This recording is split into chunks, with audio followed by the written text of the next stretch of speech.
के huge demand के ऊपर आप लोगों के लिए इंग्लिश की सीरीज शुरू करने जा रहा हूँ। इसका फ़ायदा छोटे से छोटे बच्चे हों या बड़े से बड़े बच्चे हों, इंग्लिश आज जानते हो सबकी ज़रूरत बन चुकी है। हमें इंग्लिश के लिए इतना सा समझ है, देखो हमें समझ में आता है, इंग्लिश बोलना बहुत आसान है, बस उसके लिए प्रैक्टिस की ज़रूरत है। मैं क्या करूँगा, रोज़ आपके लिए छोटे छोटे वीडियोस 10-10 12 मिनट की वीडियोस बनाऊँगा, जिनमें मैं आपको रोज़ एक टॉपिक दिया करूँगा, क्राइटेरिया सिखाया करूँगा, हम कैसे स्टार्ट करते हैं। बेसिक्स है, सुनने में आपको बहुत आसान लगेगा, आप आसानी से इसको कर भी पाएंगे। और आई होप अगर रोज़ आप प्रैक्टिस करते हो तो बहुत अच्छा रिजल्ट आपके सामने होगा कुछ ही समय में। ठीक है, चलो अब हम स्टार्ट करते हैं। आज हम बिल्कुल बच्चे वाले स्टाइल से स्टार्ट करेंगे। हम सीखेंगे दिस और दैट का यूज। चलो लेट्स स्टार्ट। दिस, दैट, ये इंग्लिश के बेसिक टर्मिनोलॉजी है। दिस जो होता है इसकी हिंदी होती है यह, दैट इसकी हिंदी होती है वह। सुनने में सिमिलर सा है, फर्क है कि दिस जो होता है ये क्लोजनेस को दिखाता है, जो दैट होता है वो डिस्टेंस को दिखाता है। ये दोनों जो है सिमिलर टर्म्स हैं, तो जब आप प्रेजेंट में इनको बना रहे होते हो तो इन दोनों के साथ हमेशा इज ही लगता है, और अगर आप पास्ट के फॉर्मेट में हो तो इन दोनों के साथ वाज लगता है। समझ रहे हो? तो अब इज और वाज, इनका यूज हम सीखेंगे दिस और दैट के लिए। अब क्लोजनेस को और डिस्टेंस को हम क्लियर करते हैं होता क्या है। अब समझो, मैं नॉर्मल वे में बोल रहा हूं, जैसे सपोज यह कुर्सी है, दिस इज अ चेयर। अब कहेंगे वह कुर्सी है, तो इसका मतलब क्या हुआ, that is a chair. This का मतलब यह कुर्सी है, मीन्स यह मेरे नजदीक है, और दैट का मतलब वह कुर्सी है, दैट मीन्स वो मुझसे दूर है। अब आप आराम से इस दो सेंटेंस के बेसिस पे सारे सेंटेंस जो आपके घर में जितनी चीजें दिखती हैं सबके बारे में, यह पंखा है, दिस इज अ फैन, वह बल्ब है, दैट इज अ बल्ब, वह कुर्सी है, दैट इज अ चेयर, यह मम्मी है, कुछ भी आप आराम से बोल सकते हो। यह घड़ी है, दिस इज अ वॉच, यह फ्रिज है, दिस इज अ फ्रिज, यह झाड़ू है, दिस इज अ ब्रोम स्टिक। जितने भी आइटम्स आपको घर के सामने में अपने आंखों के आगे दिख रहे हैं, हिंदी छोड़ो अंग्रेजी बोलो। हिंदी बोलने की जरूरत नहीं है, ये सिर्फ आपको समझाने के लिए यूज कर रहा हूं कि आप ऐसे कर कर बोल सकते हो हिंदी। हमें हिंदी नहीं बोलना, जो भी आपके सामने दिख रहा है अब भी से आप बस एक मोटो लो, हम दिस दैट ही लगाएंगे लेकिन बोलेंगे इंग्लिश में। इसमें थोड़ी सी ट्रिक्स, ए एन का यूज में दिक्कत होगा आपके साथ, वो मैं आपको अभी क्लियर कर दूंगा कि कैसे हम यूज करते हैं। ए और एन के यूज को हम थोड़ा सा कर ले, यहाँ पे दिक्कत करेगा आपको। Use with consonant sound, an use with vowel sound. Vowel sound हो आप एन ले लो, कॉन्सोनेंट साउंड हो आप ए ले लो। अब वॉवेल कॉन्सोनेंट अंग्रेजी वाले तो हमने खूब पढ़े हैं, क्या क्या बेटा, ए ई आई ओ यू, ये आपको घर वालों ने रटवा दिया, स्कूल वालों ने रटवा दिया कि बेटा यही वॉवेल होता है, इसके सिवा जो रेस्ट 21 बच गए, बी है, सी है, डी है, एफ है, ये सब जो है जेड तक, ये आपके कॉन्सोनेंट्स है।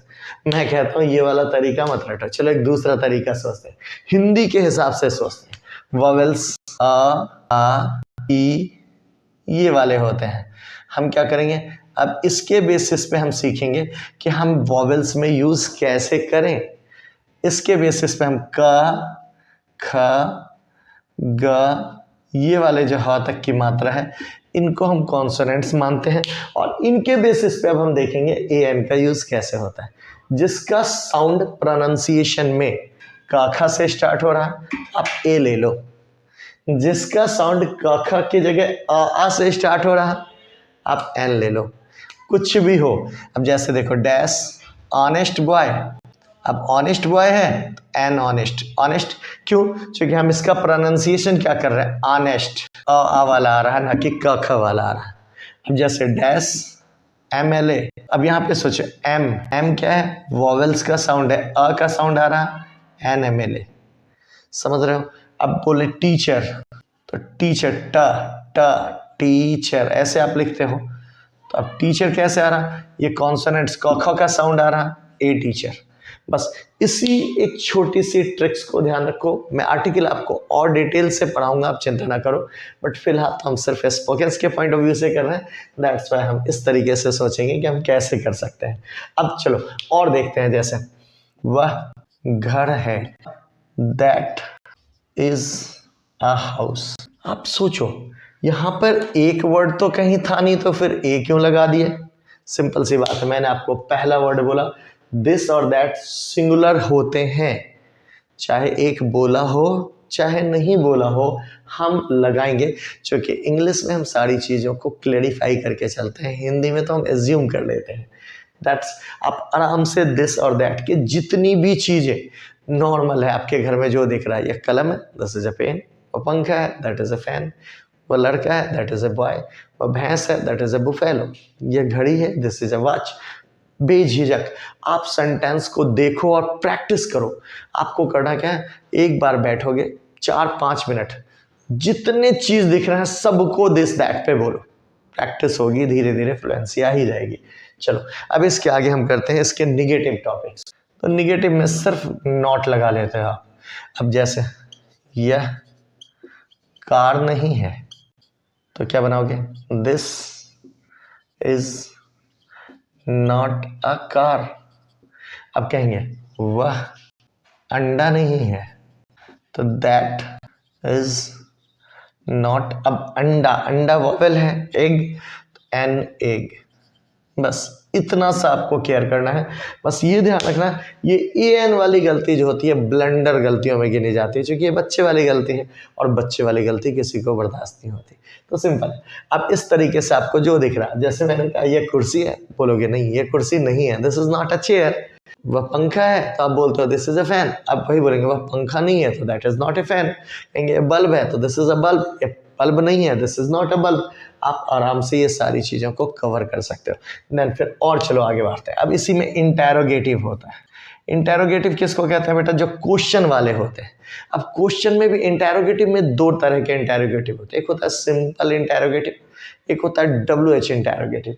पहले फिलहाल हम सिंपल की बात करते हैं। सिंपल इंटेरोगेटिव कैसा होता है बेटा, तो अब जैसे यही बना रहे हो, यह कुर्सी है, तो बोलेंगे क्या यह कुर्सी है, तो क्या यह कुर्सी है, तो क्या बनाओगे, सिंपल सा, हम यह कुर्सी है तो क्या बनाते हैं, दिस इज अ चेयर। ये हमने सीखा है। अब क्या करो, इसका जो इज है ये वाला हेल्पिंग वर्ब, इसको आगे ले लो, इज दिस अ चेयर, हो गया। अब कहेंगे जैसे क्या वह गाय है, तो क्या बनाओगे, अब वही हेल्पिंग वर्ब, क्या के लिए, जो वह गाय है, तो क्या बनाते हो, that is a cow. Is को आगे करो तो क्या बनेगा, इज दैट अ काउ, क्या वह गाय है। आप आराम से बना सकते हो ऐसे ही। अब जैसे क्या यह घर है, इज दिस अ हाउस, क्या यह तबेला है, इज दिस अ तबेला। नहीं अंग्रेजी आती, उसी वर्ड्स को यूज कर लो, ये भी बहुत आसान है, बट आप बोल तो अंग्रेजी में ही रहे हो ना। Very good. चलो तो अब इसके आगे हम सीखते हैं कैसे करेंगे। इसके आगे इंटेरोगेटिव प्लस निगेटिव, ये दोनों पे हम कॉन्सेंट्रेट करते हैं। यानी ऐसा हो जहाँ पे हम क्वेश्चंस भी पूछ रहे हो और साथ में निगेटिव बातें भी कर रहे हैं। जैसे बोलेंगे क्या यह लड़की नहीं है, क्या बनाओगे, is this not a girl. क्या वह मोटी नहीं है, तो क्या बनाओगे, is that not a fat. यह जींस है, दिस इज अ जींस। यह बैगन है, दिस इज अ ब्रिंजल। यह घर है, दिस इज अ हाउस। यह घर नहीं है, this is not a house. यह आलू नहीं है, this is not a potato. कहेंगे यह झंडा नहीं है, this is not a flag. यह कुर्सी है, दिस इज अ चेयर। क्या यह कुर्सी नहीं है, is this not a chair. क्या यह कुर्सी है, इज दिस अ चेयर। आप आराम से जितनी चीजें देख रहे हो बेझिझक बोलो, अपनी मम्मी के सामने में, अपने भाइयों के सामने में, अपने छोटे छोटे भाई और बहन जो है उनके सामने में। धीरे धीरे उनकी भी प्रैक्टिस होगी और उन्हें भी समझ में आने लगेगी। अब अगर हम इसको पास्ट में कर रहे होते तो क्या होता, ये सारी चीजें पास्ट का मतलब बीता हुआ चीज। अब यह कुर्सी है, इसकी जगह बोलेंगे वह घर था, है नहीं था। तो मैंने क्या बताया, हम तो वाज भी लगा सकते हैं, ये भी हमने सीखा है। तो चलो बनाते हैं, वह दैट was a house। ऐसे ही अब इसी के अगर निगेटिव बोलोगे, निगेटिव बनाओ। जैसे यह कार नहीं था, this was not a car. वह छात्र नहीं था, तो क्या बनाओगे बेटा, that was not a student. इस तरीके से आप आराम से कुछ भी है आप उसको प्रेजेंट में भी बना सकते हो, पास्ट में भी बना सकते हो। इसी का हम चलो इंटेरोगेटिव ले रहे हो। इंटेरोगेटिव में क्या करोगे बेटा, अब इसी को बनाओ। जैसे क्या वह छात्र थी, तो अब थी लड़की है, तो चलो यहाँ पे हम इसको वो भी सीख लेते हैं, वाज सी अ स्टूडेंट। अब ये सी ही का तो यूज जानते ही हो आप, बट फिर भी हम आगे इसको और डिटेल से करेंगे। जैसे कहेंगे क्या वह घड़ी था, वाज दैट अ वॉच। समझ रहे हो।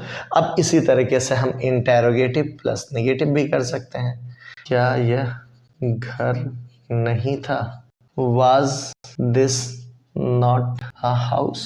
आप आराम से इस तरीके से इन सारी चीज़ों को प्रैक्टिस कर सकते हो, बिल्कुल बेझिझक। जितनी भी चीज़ें आपको दिख रही हैं आप दिस दैट पे प्रैक्टिस करो। मैं आपको गारंटी के साथ कहता हूँ आपको भी दिक्कत आएगी थोड़ा थोड़ा, बट बहुत जल्द आप कवर कर जाओगे।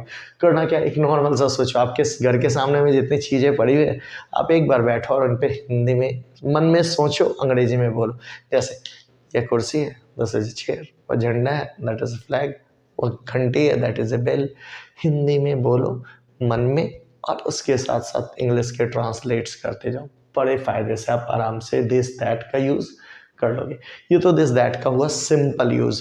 अब इसके आगे हम थोड़ा एडवांस में आते हैं। दिस दैट को हम कहाँ कहाँ यूज कर सकते हैं, इसके आगे rule, we use adjectives with this and that. अब दिस दैट के साथ हम एडजेक्टिव का यूज सीखेंगे। एडजेक्टिव क्या होता है बच्चों, मैंने खूब बताया आपको।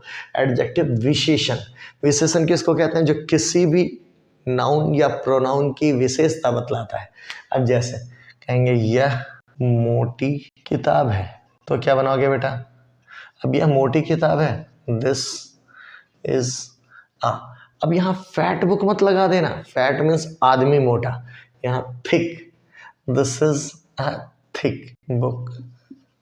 अब यही बोलेंगे, जैसे यह मोटी रस्सी है, तो this is a thick rope. वह नई कलम है, तो क्या हो गया बेटा, that is a new pen. अब इस तरीके से कुछ भी लगाओ। कहेंगे यह बूढ़ी औरत है, this is a old lady. कहेंगे यह पुरानी कलम है, this is an old pen. कहेंगे यह पुराना कार है, this is an old car. वह नया बैग है, तो that is a new bag. यह नई जींस है, this is a new jeans.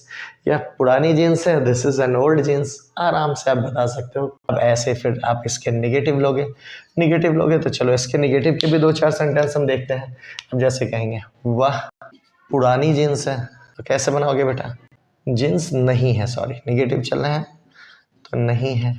अब क्या बनाओगे बेटा इसको, तो वह that is not an old jeans. अब यहाँ देखो एन क्यों लगा, क्योंकि हम जो ओल्ड है ओल्ड के हिसाब से यहाँ पे आर्टिकल लगा रहे हैं, इसलिए एन ओल्ड जींस। सिर्फ जींस होता तो ए जींस हो जाता, ये थोड़ा सा केयर कीजिएगा। अब जैसे कहेंगे यह, तो कैसे बनाओगे, अच्छी पुस्तक नहीं है मान लो, तो क्या बनेगा बेटा, this is not a good book. ऐसे कहेंगे यह अच्छी कलम है, sorry this is a good pen. जो भी आपको चीज़ें दिख रही हैं उनमें आप इंटेरोगेटिव में सॉरी एडजेक्टिव्स लगाओ और उनको अपने बोलने में प्रैक्टिस करो, बड़ा मजा आएगा।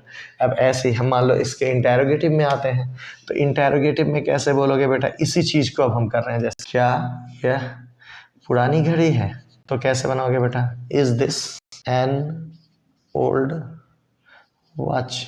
अब ऐसे ही अब हम अगर मान लो बोलेंगे क्या वह पुराना मकान है, बना सकते हो, is that an old house.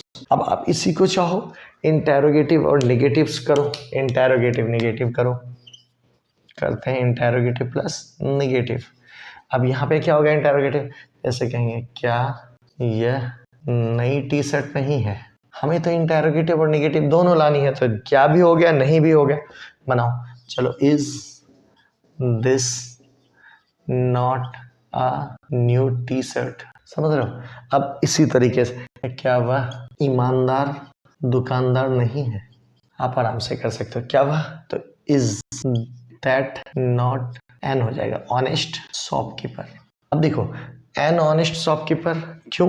क्योंकि ईमानदार है, ईमानदार आप उसके हिसाब से ऑनेस्ट, हॉनेस्ट नहीं पढ़ते हम, ऑनेस्ट, ऑनेस्ट प्रोनाउंसिएशन अ वाला एन, सिंपल। अब ये तो हो गया हमारा अगर हम प्रेजेंट में चल रहे हो। अब सोचो यही सारे सेंटेंस हम पास्ट में लेके चल रहे होते वाज के साथ, तो क्या होता? वह मोटी किताब थी, तो क्या बनाते बेटा? That was a thick book. समझ रहे हो? मतलब सिर्फ इन के जगह यहाँ पे इज लग रहा था, यहाँ वाज लग जाएगा, बस इतना सा फर्क है। आप आराम से इन सारे को पास्ट में कन्वर्ट करो। जैसे मैं बोला वह नई कलम थी, तो that was a new pen. कहेंगे वह पुरानी जींस थी, that was an old jeans. की जगह वहां पे वह अच्छी पुस्तक नहीं थी, तो that was not a good book. क्या वह पुराना मकान था, तो was that an old building या ओल्ड हाउस। आप आराम से इन चीज़ों को खूब खुशी खुशी अपने यहाँ प्रैक्टिस करो, जितने भी चीज़ें। अब जैसे आपस में हम बात करते हैं, अरे उसका घर पुराना था, तो हिज हाउस वाज ओल्ड। मेरा घर नया है, माई हाउस इज न्यू। आप आराम से इन चीज़ों को करोगे, सिंपल सी बात, जितना ज़्यादा आप यूज़ करोगे बोलने में उतना फायदे में आओगे। अब चलो इसके अगले रूल पे हम आते हैं। चलो अब रूल 3 को हम कवर कर रहे हैं। ये हो गया हमारा रूल, थर्ड रूल। वो सेकेंड था, थर्ड। अब क्या है? अब नेक्स्ट रूल में हम शुरू हो रहे हैं, जो आपको बताया मैंने, थर्ड रूल हमें करना है। We use possessive adjective with this and that. Possessive adjective, possessive adjective होता क्या है पहले थोड़ा सा ये समझ लें। पॉजेसिव एडजेक्टिव वे होते हैं जो हमारे पोजीशंस को दिखाते हैं, यानी अधिकार, मेरा, तुम्हारा, आपका, इस टाइप का, दैट्स, या रिलेशनशिप शो करते हैं। रिलेशंस मीन्स रिश्ते दिखलाने के लिए, या ऑनरशिप शो करते हैं। पॉजेसिव एडजेक्टिव में जैसे माई हम खूब यूज करते हैं, आवर हमारा हमारी, तुम्हारा, योर तुम्हारा तुम्हारी, आपका आपकी, हिज मेल के लिए उसका, हर फीमेल के लिए उसकी, देयर उन लोगों का। ये टर्म्स हम नॉर्मली यूज करते हैं। अब इसी को हम दिस दैट के साथ यूज करके देखते हैं कि कैसे यूज करेंगे। अब जैसे यह मेरी नई कमीज है, तो क्या बनाओगे बेटा? This is my new shirt. ठीक है, अब this is my new shirt. अब कहेंगे जैसे वह आपका पुराना घर है, अब क्या बनाना? That is your old house. अब आप एक बात सोचो, इसमें हमने एन का यूज क्यों नहीं किया? मैंने तो आपको बताया कि दिस दैट तो सिंगुलर होते हैं, जब सिंगुलर होते हैं तो इनके साथ एन का यूज होना चाहिए, बट हमने इग्नोर किया। सिंपल सा ध्यान रखना, जब भी पॉजिटिव एडजेक्टिव आएगा, that means my, your, our, his, her, their, ये वर्ड्स कभी भी एन का यूज नहीं होता। अब इसी में अगर मान लो हम निगेटिव कर रहे होते हैं बेटा, वह तुम्हारा कार नहीं था, तो अब क्या बना रहे हैं? That was not your car. अब एक चीज और सोचो, अगर यहाँ पे वह तुम्हारा कार नहीं था, इसी की जगह होता वह तुम्हारा नया कार नहीं था, दैट मीन्स हम एडजेक्टिव भी लगाएंगे और पॉजिटिव एडजेक्टिव भी लगाएंगे, तो वहां पे भी वो ऐसे बन जाएगा। अब जैसे यह उसकी नई जींस नहीं है, दिस इज नॉट। अब यहाँ उसकी अगर हम लड़की के पॉइंट ऑफ व्यू से करेंगे तो यहाँ हिज की जगह आप हर ले लो। लड़के के पॉइंट ऑफ व्यू से कर रहे हो तो हिज लगाओ, तो this is not her new jeans. आराम से आप कर सकते हो। ऐसे हम इंटेरोगेटिव कर सकते हैं। इंटेरोगेटिव मीन्स क्वेश्चन वाले बेटे। क्वेश्चन कैसे करोगे? क्या यह मेरी पुरानी घड़ी है? Is this my old watch? ऐसे कोई और ले लो, जैसे क्या वह उन लोगों की गाय है? Is that their cow? हो गया, सिंपल। तो आप इस तरीके से कुछ भी बना सकते हैं। अब जैसे इंटेरोगेटिव निगेटिव में हम कर रहे हैं, निगेटिव चल रहे हैं, तो हम ऐसे बना लेंगे, क्या ये आपकी कंघी नहीं है? Simple, is this not your com? आप आराम से इनको भी कवर कर लोगे। ऐसे कोई भी और सेंटेंस हो, आप आराम से इनको इस तरीके से बनाते जाओगे और इनको ओरल प्रैक्टिस करो, दैट्स वेरी इंपॉर्टेंट। अगर इन्हीं को हम पास्ट में बना रहे होते तो कैसे होता है? यहाँ पे अब हम पास्ट में ले रहे होते, सपोज करो, तो यह मेरी नई कमीज है, उसकी जगह होता है यह मेरी नई कमीज थी। आप आराम से बना लोगे, this was my new shirt. ऐसे वह आपका पुराना घर था, that was your old house या होम। जैसे यह उसकी नई जींस नहीं थी तो this was not her new jeans. अब सपोज करो इसमें एक चीज और मैं आपको थोड़ा सा चीज करा दूं। जैसे इसी में ना हम कई बार ओन वाले वर्ड लगाते हैं, ओन यानी अपना। जैसे कहेंगे यह मेरा अपना घर है। कैसे बनाओगे बेटा? तो यह मेरा अपना घर है, दिस इज माई। यहां तक तो करते थे। अपना के लिए एक अलग से वर्ड है own, OWN। This is my own house. जैसे कहेंगे ये मेरा अपना कमीज है, तो this is my own shirt. वह आपका अपना कार है, that is your own car. तो आप इसको भी यूज करो, ओन, OWN। ये वाला वर्ड जो होता है ये भी आप यूज कर सकते हैं सेंटेंस के साथ खूब खुशी से। ठीक है, तो आई होप आप लोगों को बहुत मजा आया होगा। आज आप इनको प्रैक्टिस करो। जितना ज़्यादा आप प्रैक्टिस करोगे उतने आसानी से आप इम्प्रूव कर सकोगे। आप जानते हो practice makes a man perfect. Not only man, women को भी ये काम करता है। ठीक है, दैट मीन्स लड़कियां ऐसा डिससेटिस्फाइड ना हो कि सिर्फ लड़के ही प्रैक्टिस से परफेक्ट होते हैं, लड़कियां भी हो जाती हैं। चलो, तो अब हम करेंगे क्या, इसको आप अपने छोटे भाई बहनों के साथ, अपने फ्रेंड्स के साथ, अपने उन रिलेटिव्स के साथ जिनको इनकी ज़रूरत है उनको करो। इवन आप अपने भाई बहनों के साथ साथ अपनी मॉम है या हाउसवाइफ वगैरह जो लोग हैं उन लोगों को भी आप शेयर कर सकते हो। वो भी धीरे धीरे इनसे चीज़ों को सीखेंगे और इम्प्रूव। मिलते हैं फिर कल नए वीडियो के साथ। Thank you very much, bye, have a good day.